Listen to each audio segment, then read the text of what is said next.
We have placed our robot at this position so that our robot can reach all the edges and we can get the maximum workspace area. There are 3 joints, so we have decided the coordinate system according to the right hand rule. This is a z-axis, this is x, and this is y on all the 3 joints, and this is the platform coordinate system. For the joint ranges, our first motor has 0 to 180 degrees. So is the second motor. It will have 0 to 180 degrees, but we don't want our end effector tip to overlap with the first link, so we have set it to 0 to 140 degree, so it will be only so much.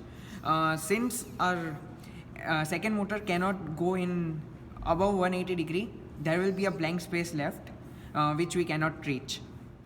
Now we will cover the DH parameter analysis.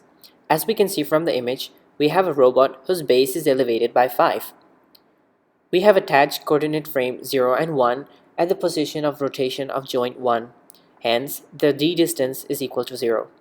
We have taken the common normal between the two z-axes between joint 1 and joint 2, yielding an A of 10.3. Then, to calculate d2, we take the distance between the two x-axes between coordinate frame 1 and coordinate frame 2, measured along the z-axis of coordinate frame 1, and we get a distance of 3, which is our offset.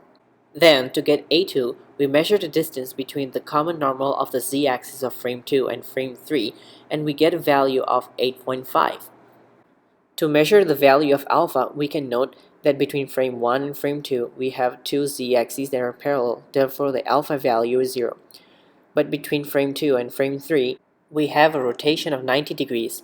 That is the value for our alpha 2. To get the value of d3, we take the distance between the two x-axes between frame 2 and frame 3, and that gives us a value of 2. Finally, we would like to note that there's an offset between the real x-axis in joint 2 and the assumed x-axis. That produces an angle of 7.19, which is accounted in our robot model generated in MATLAB. This is our graphical user interface.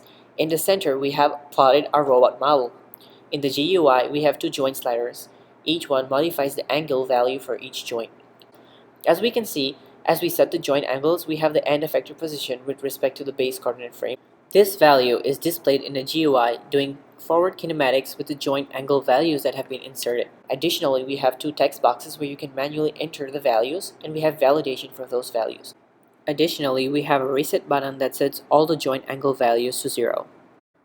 This is an example. We have set joint 1 to 0 degrees and joint 2 to 90 degrees.